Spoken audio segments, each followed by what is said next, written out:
Hello friends, welcome to skill club. आज हम probability की बात करेंगे। तो हम स्टैटिस्टिक्स के बारे में और डेटा साइंस के बारे में इस चैनल पर बात कर ही रहे हैं, तो हमें लगा कि प्रोबेबिलिटी का एक बेसिक कॉन्सेप्ट 5 से 10 मिनट के अंदर आपको समझाने की कोशिश करते हैं। क्या होता है कि प्रोबेबिलिटी से लोग डरते हैं, कंफ्यूज हो जाते हैं, और एक्चुअली प्रोबेबिलिटी है भी थोड़ा सा कंफ्यूजिंग टॉपिक, बट एक प्रोबेबिलिटी की बेसिक अंडरस्टैंडिंग अगर आपको है तो उसके ऊपर आप बिल्ड कर सकते हैं। तो एक काम करते हैं, हम आज क्विकली देखते हैं। जैसे आपने देखा ही होगा कि डाइस को या कॉइन टॉस को प्रोबेबिलिटी में बहुत ही कॉमन एग्जांपल्स की तरह यूज़ किया जाता है। तो आज हम डाइस का एक एग्जांपल लेते हैं। जैसे आप लूडो में डाइस रोल करते हैं तो 1 से 6 के बीच में कोई भी नंबर आ सकता है, तो उसको हम लोग बेस लेकर के एक प्रोबेबिलिटी की अंडरस्टैंडिंग बनाते हैं। तो एक ये ब्लैंक हमने गूगल शीट ले ली है, इसके सहारे हम समझने की कोशिश करते हैं। तो मान लीजिए मैं बात कर रहा हूँ डाइस रोल की, और मैं यहाँ पर नंबर ऑफ़ रोल मैंने पहली बार रोल किया तो क्या वैल्यू आई, और जो वैल्यू आई उसके लिए मैं एक रैंडम फंक्शन लगा देता हूँ। एक्सेल के अंदर एक रैंडम फंक्शन है जो किसी भी दो इंटीजर्स के बीच में उनको मिला करके कोई इंटीजर रिटर्न करता है। तो यानी ये 1 से 6 के बीच में कोई भी रैंडम नंबर दे देगा, 1 और 6 को मिला के। जैसे कि एग्जैक्टली एक लूडो का डाइस करता है, जब आप एक डाइस रोल करते हैं तो 1 से 6 के बीच में कोई भी नंबर आ सकता है, वैसे ही यहाँ भी होगा। तो ये हमने एक वैल्यू ले ली। अब मैं इसको इन दोनों को इनफैक्ट मान लीजिए 10 रोल करता हूँ, तो ये इसको मैं बढ़ा देता हूँ।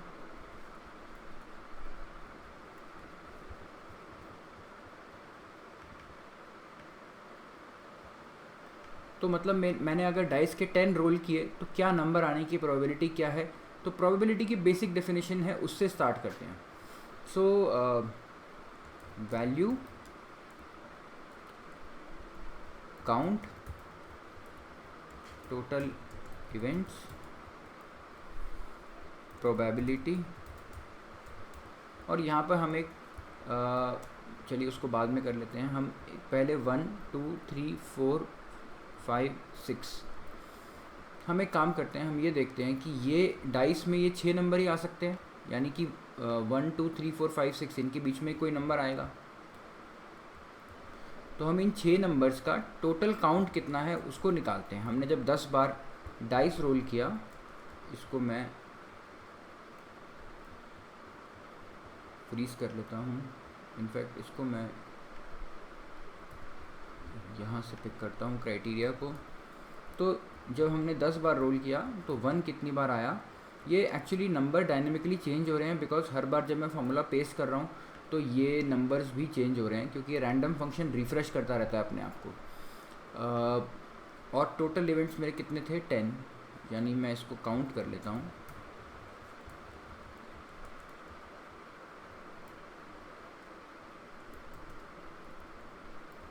तो मेरे टोटल 10 डाइस रोल हुए, जिसमें 1 कितनी बार आया, 2 कितनी बार आया, उसकी प्रोबेबिलिटी हम ऐसे निकाल सकते हैं। तो प्रोबेबिलिटी की बेसिक डेफिनेशन क्या है, कितनी बार आपका वो इवेंट हुआ टोटल इवेंट में से। यानी अगर मैंने 10 बार रोल किया और 1 सिर्फ एक बार आया तो उसकी प्रोबेबिलिटी 10% है।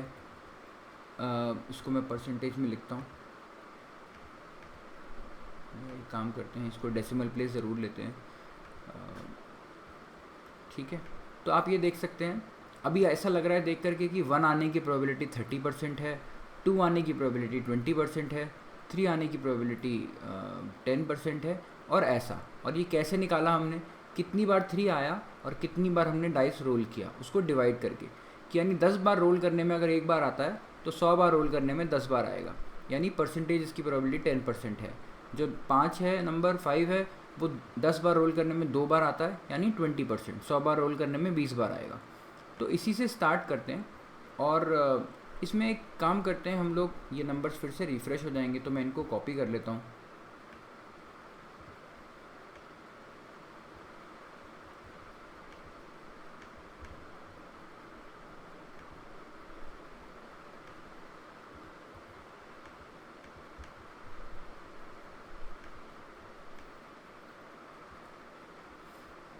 और इनफैक्ट मैं यहाँ पर ये कॉलम बना देता हूँ, और यहाँ मैं ब्रैकेट में रखता हूँ मैंने कितनी बार डाइस रोल किया था। तो ये नंबर्स चेंज होते रहेंगे, इनकी चिंता मत करिए, क्योंकि ये रैंडम जनरेट हो रहा है। तो यहाँ हम इसको सेव करते रहेंगे कोई भी एक रिज़ल्ट को। अब मैं इसी नंबर को डाइस को 10 की जगह 100 बार अगर रोल करूँ तो मुझे मैनुअली 100 बार रोल करने की ज़रूरत नहीं है। मैं 100 बार रोल करके देखता हूँ। उसके लिए मैं इसको 100 तक कॉपी कर लूँगा।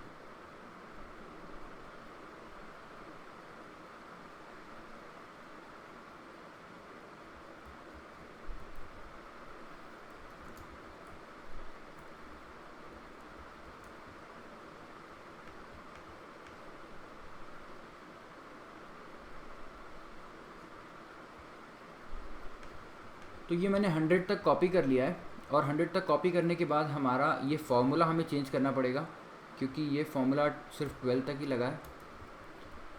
इनफैक्ट हम इसको आगे और भी कॉपी करेंगे, तो हम इसको 5000 तक कर लेते हैं, क्योंकि हम 5000 तक लेके जाएंगे। और यहाँ भी हम 5000 तक कर लेते हैं, ताकि हमें आगे बार बार फॉर्मूला चेंज ना करना पड़े। तो अब हमारी प्रोबेबिलिटी की कुछ और वैल्यूज़ आई हैं, इनको हम फिर से कॉपी करते हैं और यहाँ 100 वाले बॉक्स में डालते हैं।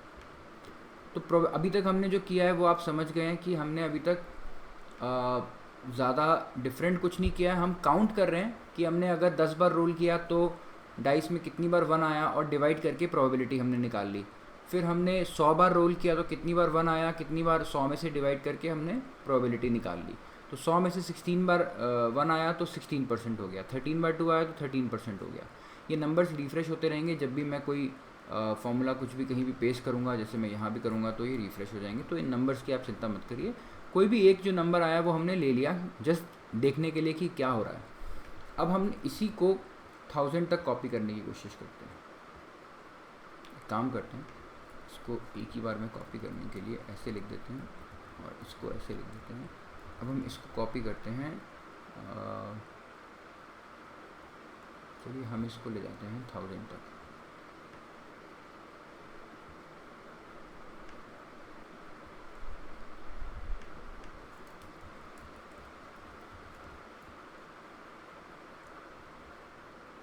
हम इसको 2000 तक कॉपी कर लेते हैं डायरेक्टली।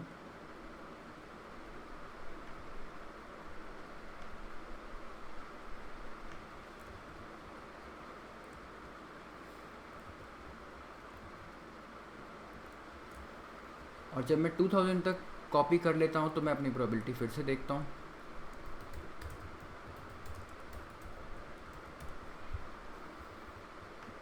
और ये मेरी प्रोबेबिलिटी आई है।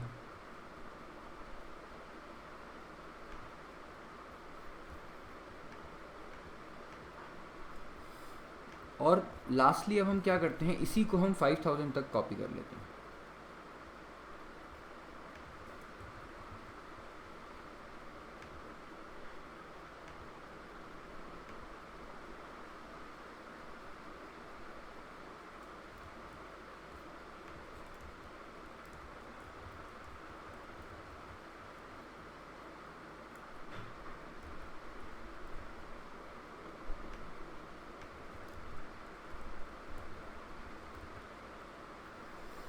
तो अब हमने इसको 5000 तक कॉपी कर लिया। एक बार यहाँ फॉर्मूला चेक कर लेते हैं। एक्चुअली ये 9000 तक है, ये 9000 तक है, ठीक है, ये अपने आप शीट्स ने हैंडल कर लिया। तो अब हम ये 5000 वाले जो प्रोबेबिलिटी हैं इनको यहाँ पेस्ट करते हैं।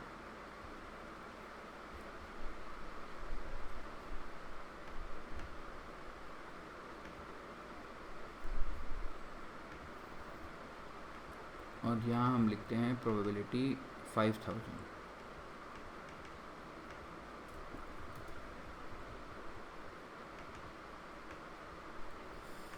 तो देखिए, अब आप अगर इसका हम एक छोटा सा एक काम करते हैं, एक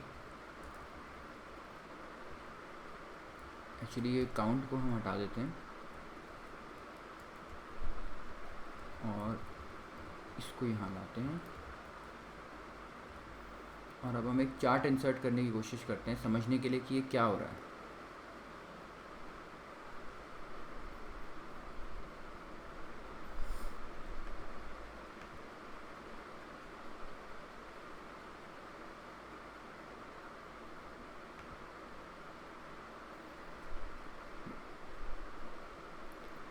तो ये चार्ट से हमें काफ़ी क्लियर हो जाएगा। मैं इसको थोड़ा नीचे लेके जाता हूँ।